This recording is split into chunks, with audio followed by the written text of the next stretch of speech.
Hello, spicy people, and welcome to the pre-ultimate sizzling episode of A Spice on the Hill, a dedicated podcast for Dulwich Hamlet women and the reserves, where we're bringing a lot of good vibes, fairly informative, and a lot of spicy stuff with a kick. And I'm your host, Johnny Her again, and this is episode number 7, that some you may know is called the Easter Belated Spicy Surprise, with an asterisk. What's an asterisk, you say? Well, I'm telling you, this is actually... Spoiler alert, now you're going to know this. This is actually an Easter egg surprise revealing as known as the GK Spicy Union Surprise Catch. And bet you didn't catch that because today, this evening, I'm with the 3 brilliant goalies with me, sharing all harmony between the sticks. So let's introduce our first goalie, our first guest, who has been with the team for a very long time and helped them about 2 years ago from the later Waffle League to the National League with the consecutive clean sheets that she loves to save. It's the one and the only, get ready to sing everyone, Saskia, say Saskia, say it again, Saskia, say Saskia, Saskia Reeves-Priestly everyone. Woo! I love that so much. That will never get old. No, it doesn't get old. How are you, Hello, Sas? hello. Yeah, good, thanks, Johnny. How are you? Yeah, not too bad. I'm very so glad to have you because, I'll explain a bit later whose idea was this to have all the goalies bringing all in one place between the sticks. So glad to have you on board. I really wanted to have you on this podcast for some time, and now I found the perfect opportunity to get you along with the other colleagues right here. Nice to be here. Yes. And joining Saskia is our second goalie, the person who's been with the team, or the best of both worlds, between the first team and the reserves, and is gentle and is calm. It's the way of life being cool, bubbly, and charm. Well, we know there's no such thing as a keeper between the sticks as being the best of the best. With no direction going east, north, or south, let's welcome Gwyn West. She's on pink and blue. Gwyn West, what to say is true. Gwyn West, wishing makes the subs to save. Gwyn West, to our friend my G. Gwyn West, everybody. Thanks, Johnny. I love that. Yeah, I thought of a song for you for some time, but I'm not sure why the band's not sang that, but I could be the first person done it. Yeah, you can be the first. That would be great. You can Yeah. debut the song. Get that in the stands on Sunday. Yeah. We'll talk about that later on in the episode. But how you been, by the way? I've been good, thank you. Well, actually, I've been a bit ill, but I'm okay. I'm okay. All right. And now let's introduce our third final goalie. It's the one who brought all the goalkeepers together. It's a newbie who began her journey very long time ago down at the South Coast before flew over to America when she did her scholarship, we will ask her later, and came back home and stepped into the pink and blue family. Please welcome the one who is very new. It's Zahra, Zahra, Chessman, spicy, pink and blue, post apple, spicy romance, Zahra, Chessman. Welcome. Oh, Johnny, you got all the songs. That's so good. Yeah. That was incredible. Yeah, I know. I thought of a song for some time and I thought, that is the next opportunity I'm going to get you, or when every friends want to sing. That's my dream, really, to have a song. Get that in the stands next season. Yeah, don't worry, I've got the full version, but I'll have to practice it to make sure it comes out right. Oh, I can't wait. So how you been, Zara?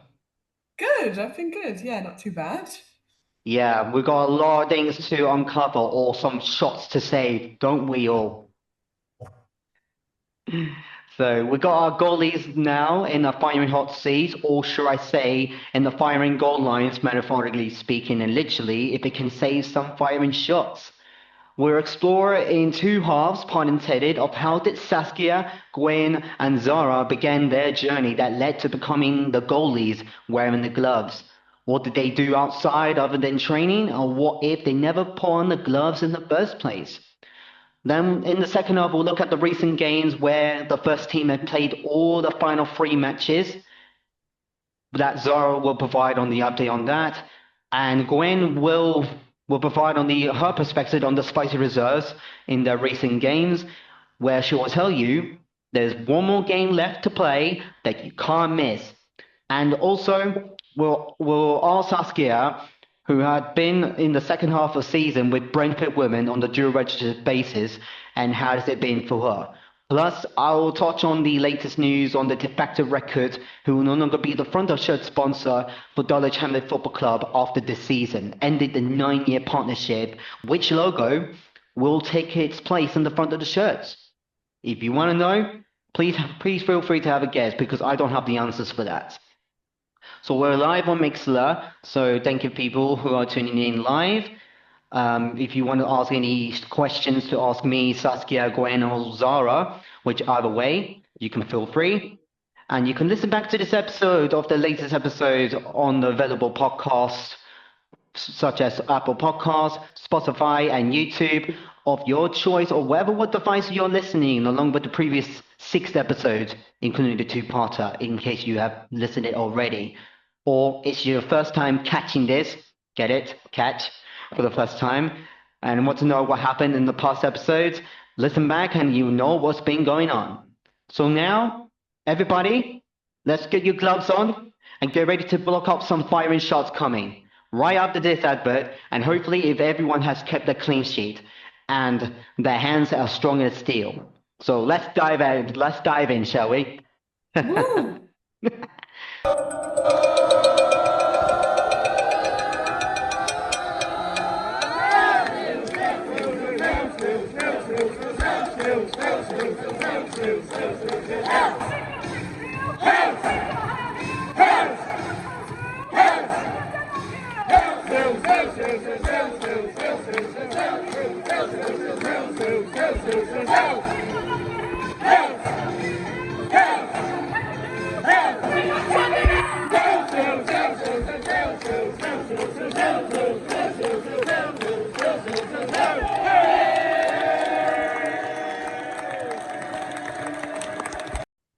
Hello, and welcome to the first half as the whistle blows for the first shot firing coming at to Saskia. Where did you start your career as a goalie, and what made you establish yourself between the sticks that you love saving goals and carrying the weight of responsibility before ended up at Dulwich Hamlet? Damn. So I don't really know how I ended up in goal. I just sort of seemed to be that kid that was happy throwing themselves into the floor. So not the most heroic of answers or anything interesting, but they always say goalkeepers have got a screw loose, and it's not too far away from the truth, to be honest, Johnny. Yeah.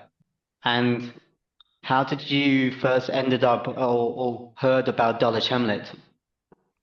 So I was at Crystal Palace under 21s, and the coach I had when I was there was a really good friend of Ryan Dempsey, who was our manager last season. And I had a loan spell at Crystal Palace after I dislocated my shoulder and was coming back into playing. And through those connections, I ended up on loan for about a month and a half. So short spell, but I absolutely fell in love with football again. Spent that month and a half and finished out my season at Palace. And then when they dissolved the under-21s at Palace, it just sort of felt like it was a clear-cut choice to go. My manager, which was then also let go from Palace, came over as well. And it just, went off from there. Wow, I'm really sorry to hear about what happened. And how did Ryan make sure that you had a place when you were with Dulwich Hamlet? So I think at the time, the goalkeeper they had, I can't remember what she'd done. I think she'd broken a thumb or something. And so they needed somebody to fill in, which ended up being me. It felt like just a sort of, not a perfect timing thing, because obviously you don't ever want anyone to have an injury, but just slotted in, then went on from there. Absolutely fell in love with the environment that Dulwich created, from coaches to players to staff.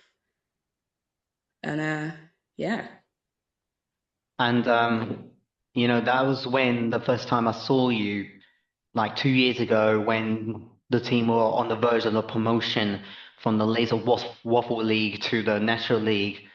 How how did you like felt at the time when the team were pushing and the responsibility for yourself to keep consecutive clean sheets as best as possible? To be honest, I didn't feel that much pressure with it. I think it didn't really hit me until the very end of the season, how important all the results with the games were. Like it was such a special squad, and just felt like every game we'd go into with like absolute top confidence, just blazing through. And yeah, it was only really until the game that sticks out was the home game against Fulham, where Jody cleared two definitely not goals, pretty much over the line, where it all sort of began to sink in for me, like how special of a season and how much drive was being pushed through like the latter half of those games. It was crazy special time. Bit of a fever dream to look back on, to be honest. Yeah.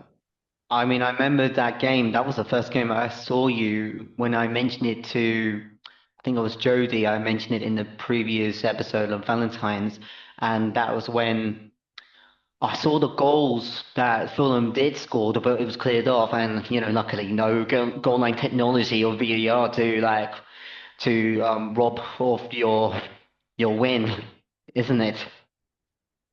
Yeah, Yeah. that was got to thank the lino for that one.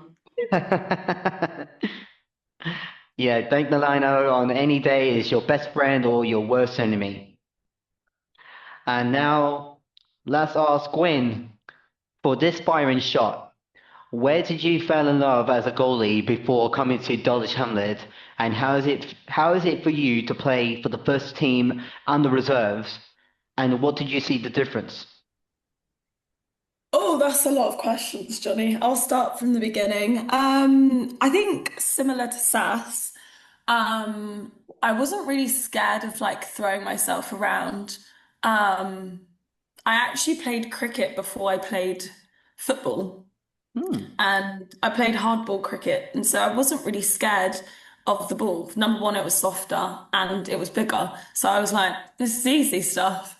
Um, I actually wanted to be a midfielder, but we used to pull straws. And the first game I pulled the short straw and I had to go in goal. And I had no clue. I was picking up the ball outside the box. I was doing crazy stuff. But then I quickly realized that if I played in goal, I got to play the whole game. And if I played outfield, then I'd probably be subbed off at some point. And so I stuck with it, and then yeah, I just loved it from then on.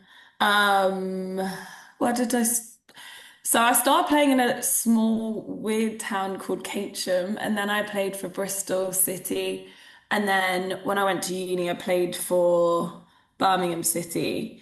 Not Birmingham City, sorry, I worked at Birmingham City. I played for Aston Villa. Um, maybe I should get that right because those are two rivals, but. Yeah. Yeah, and I, to be honest, I fell in love with playing football again when I was at uni. That's how I met Minnie Crutwell. I also played against Salon as a fresher. Who else past did I cross with? I think that's pretty much it. And so when I moved to London, so I actually have a fake ankle. Sorry, this is too many tangents.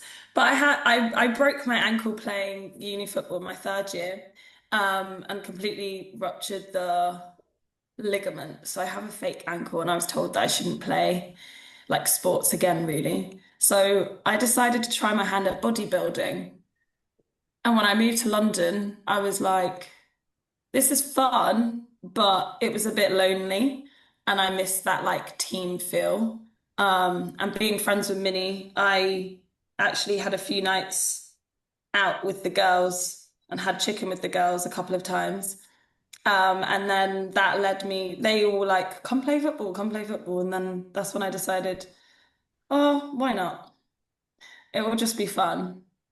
And yeah, that was it really. That's how I joined Dulwich Hamlet, and that's where I started out with the reserves. And how do you like? Well, you said you had the injury. How did you manage to make sure? Like, I know sometimes injuries happens to most people, but Mhm. like when you had the chance to, when you joined Dulwich Hamlet with the reserves, like, did they make sure that you make sure your amends are more stable than like you're rushing back in? To be honest, it was like I hadn't played football for around roughly like 4 or 5 years. And so by that point, like my rehab of my ankle was like pretty much done. I'd been like doing my bodybuilding stuff and training and stuff, and I felt fine. And when I first moved to London, I'd play football at work with some of my like colleagues and stuff, and that's when Minnie was like, you should just come play. And so then, yeah, that was it. And do you like playing for the best of both worlds? So say like for example, obviously you're the mainstay for the reserves, but whenever the first team needs like a backup, like when say Zaz or Zara was not available, do you always like step in to make sure you help them? Yeah, exactly that. I think my time at Aston Villa really taught me the importance of just being part of a team and playing your role. And I think even I feel like Sass didn't really big herself up enough when she spoke earlier in that season where the team went on to win the to win promotion into the National League. Sass literally played. I think she's got the Dulwich Hamlet record for the most consecutive games played for everyone.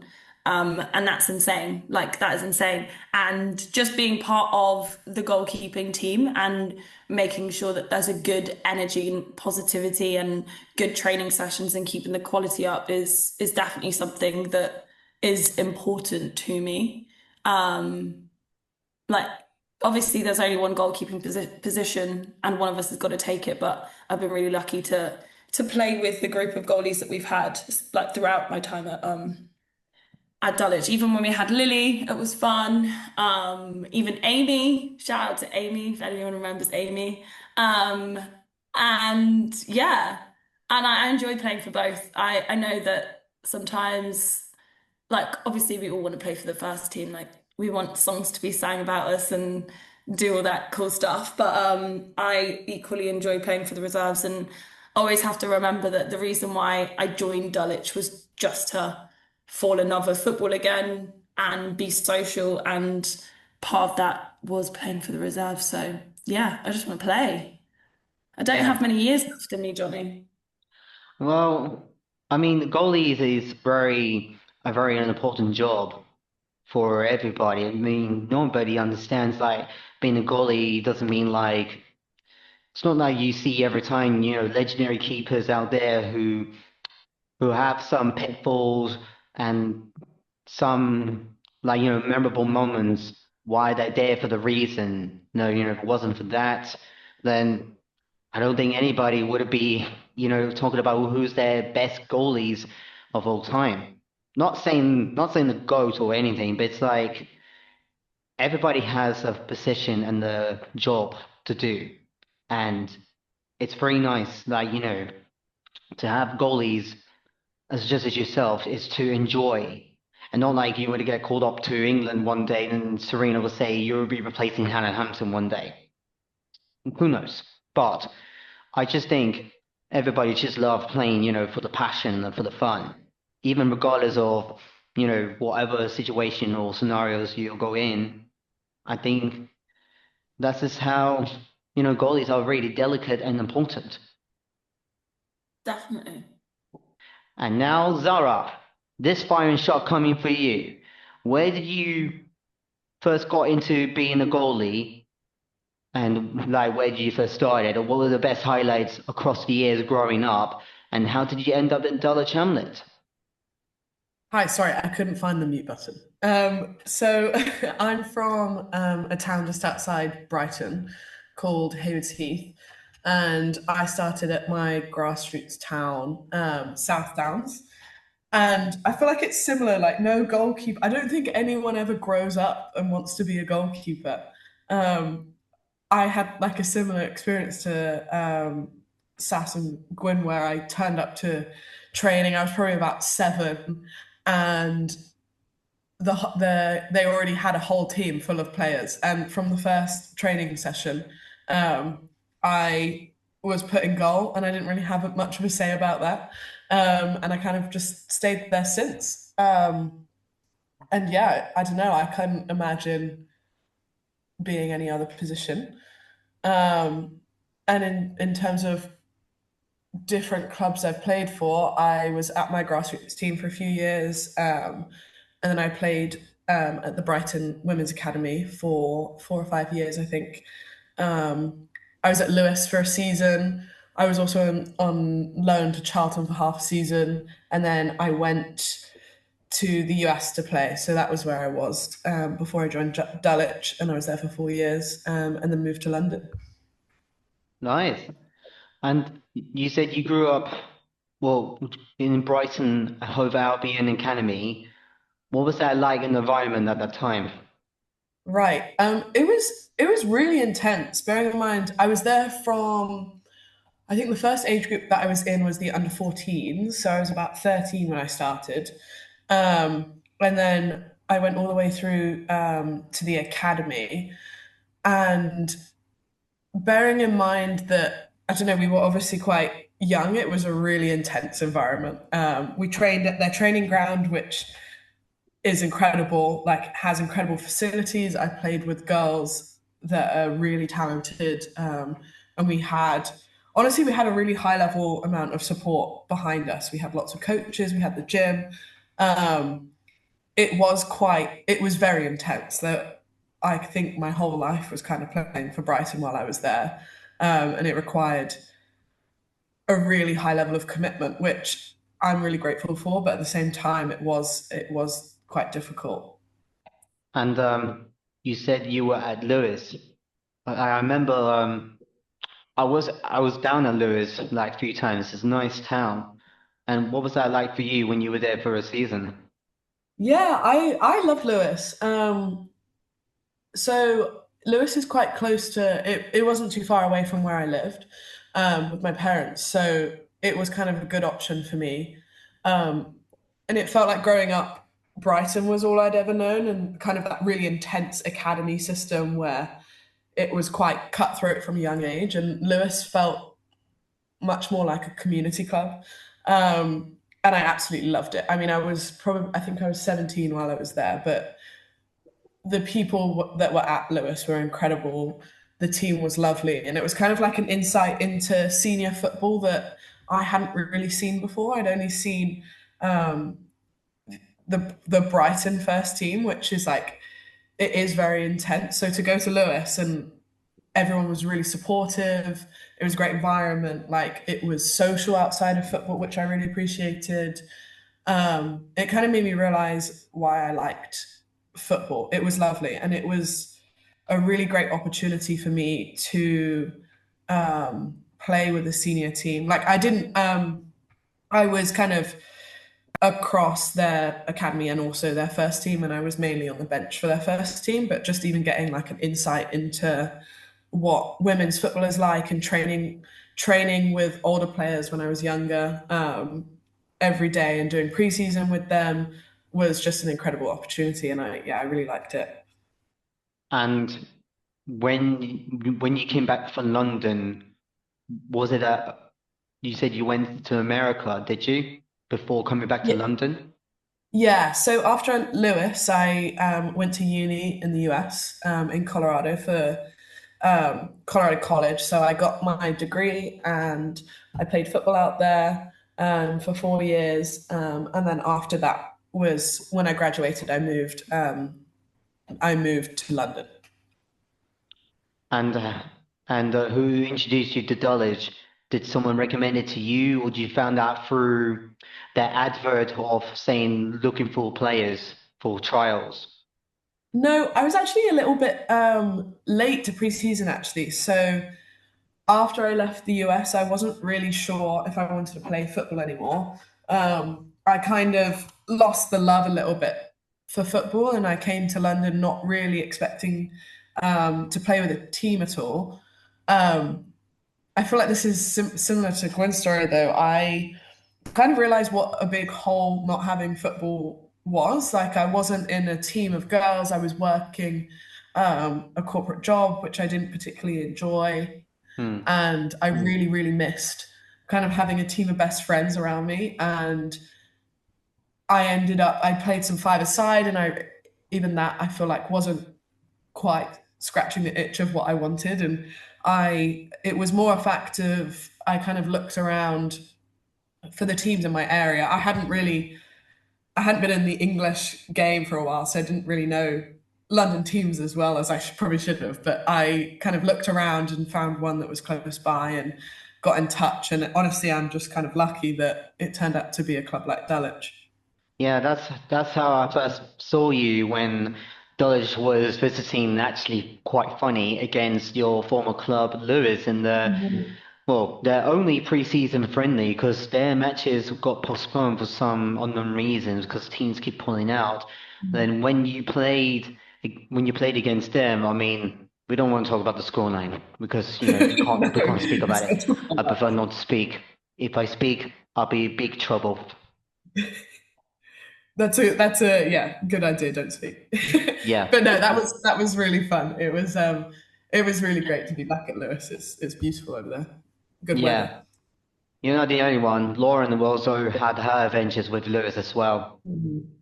So now let's ask this part. I love asking the players what did they do for the living outside of training. So Saskia, when you're not saving shots at training or at the games, what do you do during the week? So I work in a primary school. My day to day is I'm a SEN TA or a one-to-one technically. Um, yeah, causing chaos in primary schools pretty much. Uh, I work with mostly kids in year three, but I've also just taken on a new role, which has the lovely name of an Elsa. So everybody expects that I wear a dress and sing, which sounds so like me. Um, which it stands for emotional literacy support assistant, which is just like helping kids through anxiety or like loss or bereavement or any of that sort of stuff, which has been a pretty wicked pathway, to be honest, to be going through. Um, that's my day-to-day working life. I've picked up a new sport, Johnny. Or what sport do you have you joined? I've traded getting in the way of a ball and getting out of one. I've picked up dodgeball. Oh, dodgeball.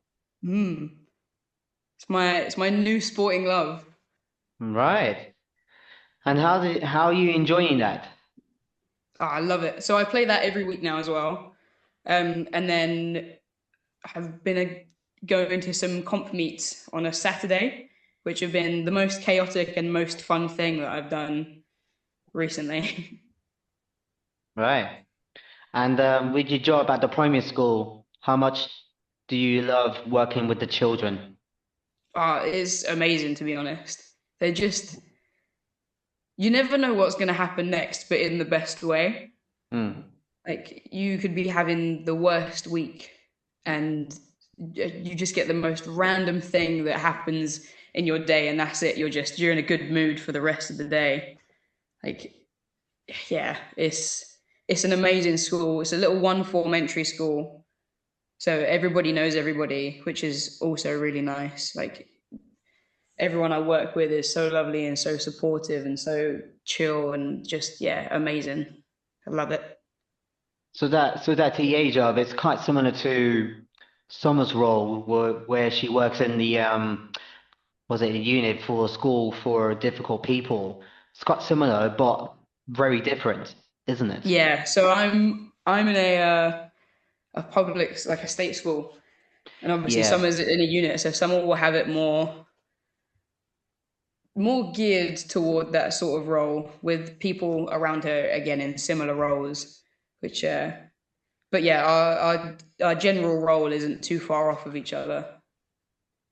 yeah, and you always make sure like the children in year 3, right? Yep, To make sure that obviously you're there for them, to support them, and also get them engaged to do the best work. exactly. Well, no wonder why I know when you shout from the back, it sounds like you're a teacher. Well, I'm mistaken that I thought you were a preacher. Love that. Yeah. Well, yeah. I mean, I didn't knew you were a teacher, so there was something elemental about that. And, that sounds like a more of, fun job. And it's Yeah, like, it's wicked. it's wicked. Yeah. Well, and so with the teacher job and dodgeball, that's just like your week, how you thrive yourself before, in between of training and before you play matches. Sorry, Johnny, I lost you there. Say that bit again. No, what I mean is, like, you got the TA job along with the dodgeball that you love thriving throughout the week, or in between the training and Mhm. before you play matches to like relieve the stress. Oh, definitely. If you're having an angry day, go play some dodgeball. I'll take a note for that. And Gwen, what do you do during the week when the reserves or the first team are not training? I am also a teacher. I work in a secondary school as a PE teacher. Hmm. Um, yeah, that's what I do. I have actually gone along to dodgeball with Saskia before as well, which was very fun. I haven't been back there. I need to make some time to go back. It's a secret talent, Johnny. Oh. Mhm. So how long you been working there? This is my 4th year working at the school that I work at. Yeah, my 4th year. And do you love like getting all the students to get fit and to be more working out? Yeah, I love to get them engaged in various different things. And definitely it's nice to see them. Actually, the other day on the way back from the reserves game, the girls were laughing at me because quite a few of my students go to school in Dulwich. Well, the school's in Dulwich, so I do see them around a lot of the time, and they'll be like, "Hey, Miss West." And yeah, so yeah, I see a lot of my students, and some of them actually come down to watch as well, which is nice. Oh, very nice. Hmm. So they thought, wow, Miss West is so brilliant between the sticks. Yeah, exactly that. They tell me that every day. Wow. And you love that PE job for the last 4 years. Yeah. You know, I like PE for myself, although I don't think PE was my first part I liked when I was at school. But I mean, I like Mhm. it. But as I had to learn about some sports, like other than football, you can learn about different sports aspects like athletics part, basketball, rounders. Like we always do rounders at the park not far from where my school is on a very hot sunny day. Yeah, And it's good fun teaching all the different sports. And yeah, like we always have we have fun teasing each other and teasing the different people about the teams that they support and stuff like that, which is always really fun too. Yeah. And Zahra, same firing shot for you. When Dulwich Hamlet aren't training, what do you do during the week? Oh, so I guess I'm an anomaly, and I'm not a teacher. I do various things. I have quite a lot of jobs. But let's see, I work at a CrossFit gym. And I also have recently started doing working in VAR for the Premier League, for a company called Hawkeye, who there's different roles that they do, but they kind of notify fans about what VAR calls are happening. Well, I'm shocked. Yeah, it's a bit of a rogue one. And you work for, what's it, Hawkeye? Just to elaborate that again. Yeah, it's a company called Hawkeye. So Yeah. yes, yeah. And I work at Stockley Park, which is where they do all of their off-site VAR operations. So when a Premier League game is happening, you've obviously got the VAR and the assistant VAR refs who are looking at all of the games and doing constant VAR checks during a Premier League game. Um, and there are a few roles that I have recently been doing, one of which is kind of notifying fans about when VAR checks are happening and giving them instant replays of checks. So that's what I've been doing at the moment, and it's really cool. Wow. That's where it explains why there was some recent changes in the Premier League that whenever the decision, whether the referee either made an incorrect call or the call wasn't being notified, the VAR people would have to verify to say what's the reason behind it and say why is that decision and why the decision hasn't been rectified about the decision. Like, I'm not sure, did anyone scratch their heads about when there was a match between Liverpool and Tottenham when Luis Diaz's goal was incorrectly chalked off offside, which was onside, but I must have bet some people at VAR, they're human beings at the end of the day, Right. did not get the much of the fans' reaction of that, did they? Well, it's really interesting because I think we all know about VAR, but actually having an insight into what actually happens is really interesting. Like the VAR are always doing checks, and it's a very structured process. And there's a lot of thinking and a lot of planning that goes into this, and a lot of kind of standards that the refs are trying to uphold. So to kind of get I don't know, it feels like the curtains have kind of been opened a little bit for me in terms of understanding what is actually going on behind the scenes. I can tell you it looks like a very high pressured and stressful job, and something that obviously it's happening live and happening under a lot of time pressure. So it's been really interesting kind of seeing what the VAR does behind the scenes.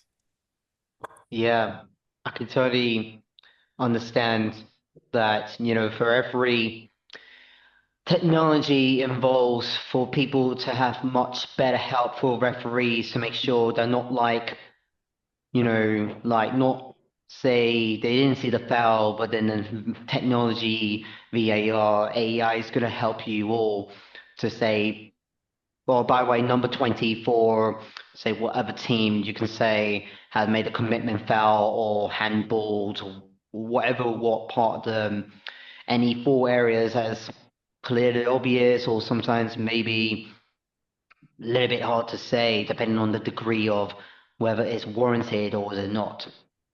Right. And there's always so many kind of camera angles on the game. So there's a lot of different footage that refs look at. And VAR can only step in certain, like a certain list of things. So I think it's interesting to see, like they're always making checks, but VAR can only intervene, for important calls.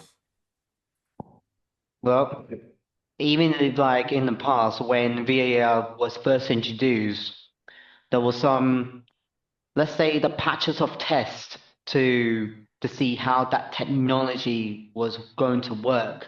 Like people would compare like, the matches in the past where decisions have gone incorrect and apparently went unnoticed, but even though the match has already been completed and there's nothing anyone can do about it. And when VAR first introduced, I mean, I first thought it was going to change some parts, but I'm not sure everybody was really going to like sink in to say that does VAR help for some, or does VAR maybe a disadvantage depending on time length, why referees don't go to the monitor much when they ever decide if this is the right decision or they're not sure or they're adamant thinking like, it's their job to get it over the line, to carry on with their job, whether they made the decisions they thought they did until they probably had to like walk away from the social media to see like what people say about it. And as it evolved over time, especially with the new one, the semi-automatic offside technology, is going to add on more of a complications along with Hawkeye technology to see the ball that went over the line, whether what is happening around there. I mean, it doesn't get easier, like, for people to make sure it's supposed to help, but not like completely, loses that human element that, what football has been for centuries. Don't you agree, Zahra? Yeah, yeah. I mean, it is VAR in itself is very, I mean, it's a controversial topic, and I agree, like we all enjoy watching football. I don't know if it's human element. But I think it is interesting because VAR can only step in certain situations, and from a like technical standpoint, on my behalf anyway, I just find it, I've kind of got like a computer science and tech background. I just find it really interesting. So it's kind of a really cool way for me to get involved in live football from a tech perspective.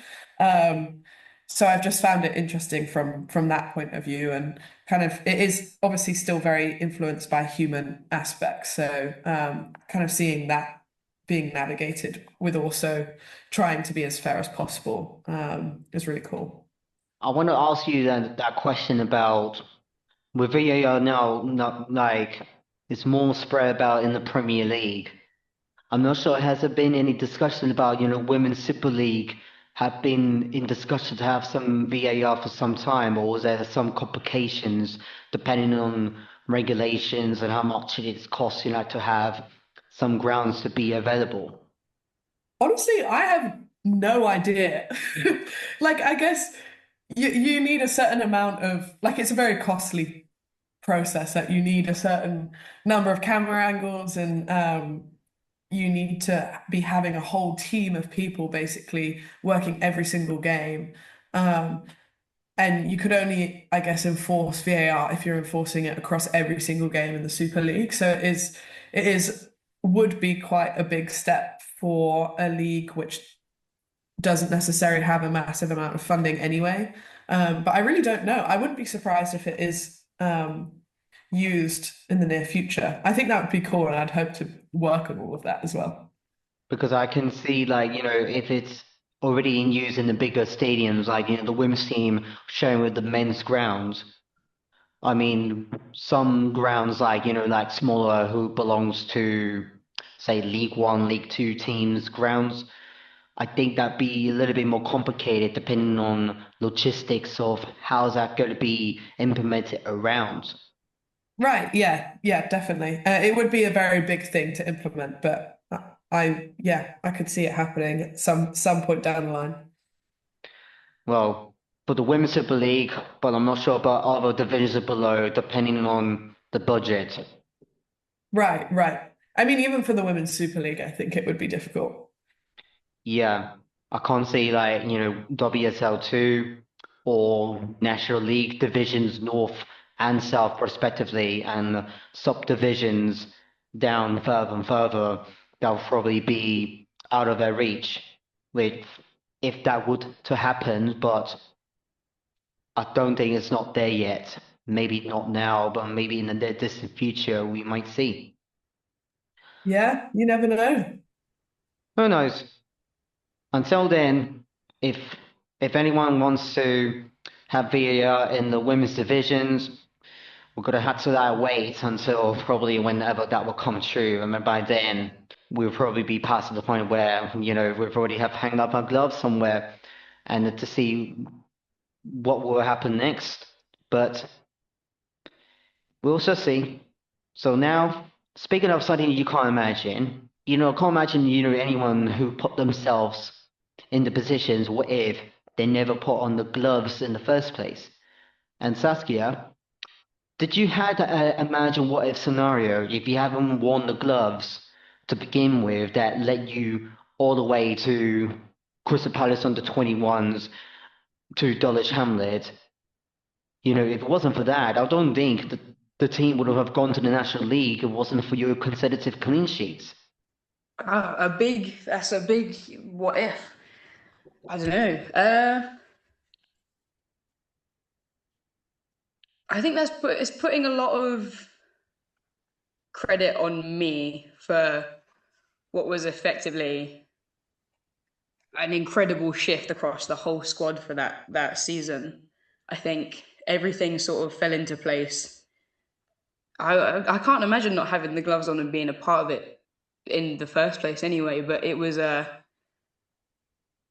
yeah, I think for the club that Dulwich is anyway, the way they were pushing a good couple of seasons ago, they sort of hit that curve to be one of the driving top teams, I think, before a lot of other clubs started to catch up. So as much as I'd love to say that I was a big credit in that season, I think they would definitely be driving to a higher standard anyway at this point. Yeah, I couldn't imagine anyone like if Dulwich was to push to the National League 2 years ago if he wasn't there. I mean, it's not like they wouldn't go up. I just think the impact of how the team really have someone like when they need someone to step up and do what they have to do. I can't think, for someone like you, can't really imagine being not in that picture in a what if scenario. Because otherwise it'd be like you wouldn't got award for the most consecutive clean sheets. And it should be very difficult. I can't imagine that. Yeah, that's fair. I'm not very good at imagining what ifs. No, not me. And Gwen, would you imagine what if you never touched the gloves in the first place? And I'm not sure what you'd be doing, like if you haven't got yourself between the sticks for the best of both worlds. Oh, that's a good question, Johnny. I have no idea, but I feel like I've lived for many lives. Like I've done bodybuilding, I've played cricket. I've tried my hand at lots of different things. I think like what if is it's tough to think all of those things because I feel like if I hadn't played football, then I wouldn't have met certain people that brought me to London, and if I didn't meet those people, then I wouldn't have like it's very hard to go back that far and really look into it in that depth. So it's a tough question to answer. Yeah.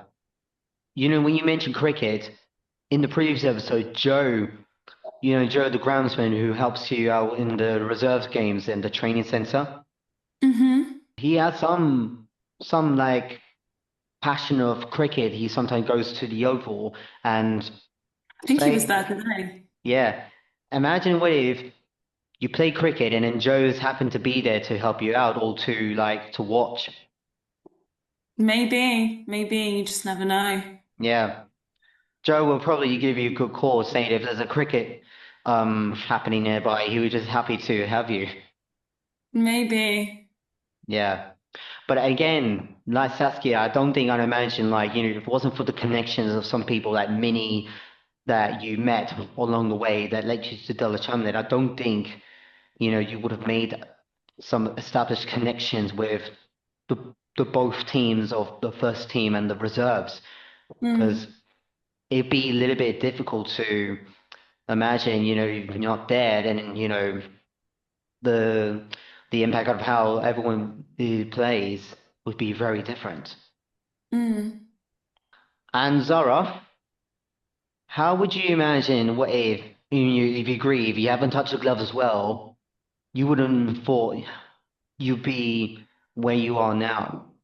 Zahra be a striker. Actually, 100%, 100%, she'd be off with like a fucking golden boot somewhere. That's what I was going to say. I would live exactly in the same way, just as a striker. That's my life. That's my dream. Well, would you imagine playing in a different position? Like if it wasn't for the goalie opportunity, someone had recommended you, or like how would you imagine like Zara Cheeseman, the striker? Yeah, that's it. I'd be banging in goals every day. Doesn't sound a bit cheesy, does it? That was a good one. Yeah. Yeah, I mean, that's my dream. I think I would like to think that's how it would go, but maybe not. But maybe. And just to let you all know, I've got a big, deep secret to tell you. Do you want to hear it? Yes, Yes. please. Please. I was once a goalie about over, oh, well, I say over 10 years ago. I was a late boomer. Like when I first started get to know football, like, you know, as a passion. When I first started out in my school in year eight, we were playing in the sports day event that we made it all the way to the final. We lost out to the year nine group, but I got a silver medal on my 13th birthday, and that was my only achievement at the time until a couple of years later when I was like in my late teens, like going as far as like 17 or something like that. I joined this team in Feltham that I went on Saturday mornings where I wasn't sure what my position was until I kept twisting my ankle a lot. So my coach had put me in the goalie position where I got a bit good at it, and he put me into the B team in the second division where we were playing at South Ruislip, where I helped the team that got to the promotion. Similar to Saskia's story right there. And I had been between the sticks with the B team for a while until some players dropped out a bit for some variety reason. Then we merged into one team where Akechi was playing outfield for one season, not a lot. But then in the following season, when the main keeper left to pursue different opportunities, like in hockey, I was put in as de facto between the sticks, and we didn't retain the league or the cup double, which I hate the feeling of losing. And I kept playing for a while, but then something really tells me that I wanted to play outfield more. So I did ask my coach, like, if there's some way, so you know, to have some people take turns. And there was something that tells me that I was more put in a position where, well, didn't have much flexibility. And when, after a couple of years with the team that I was with, I pursued to join another team just to explore new challenges away from the between the sticks to become something like upfield, like either as a defender or whoever. And I was with that team, Chelsea Foundation, for 2 years until I left just to explore more closer to home. And you're going to boo very, very in a moment. About a year out, I joined Fulham Foundation after the friend recommended. Boo! Yeah, you can say boo. And at the same time, in between of that, I've been with this other team based in Southwark for the last 6 years, and this was before COVID happened, and I stuck with them like doing Zoom meeting calls like this, and basically I had some few matches here and there with them, won some minor league tournaments and cup competitions with them, and even far as nearly got close to finishing second last year when I was in Southampton playing against Brighton Hove Albion Foundation, who are really, really tough. And yeah, that is the story of my little football journey, in case some people didn't know. So I was a goalie, but now I'm outfield. Oh, Johnny, you could have been part of the GKU. I'm gonna Well, say that it could have been your goalkeeping origin story. I know. I shouldn't have been the opportunity. Is this when you met Coach Emily? Yeah, that was when I think it was a year of when I first joined the team. Emily joined Southwark Stars around 2021. I think it was roughly around that time, and that's just how I known Emily ever since. Oh, shout out to Emily. Yeah, shout out to Emily. She can come on in whenever she wants. Yeah.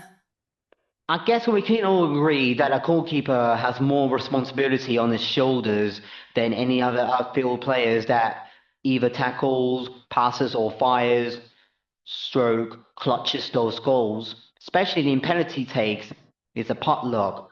Don't you all agree? Indeed. 100%. 100%. Zahra? Yeah, it's a very niche position. There's a lot of pressure on us, but that's why we like it.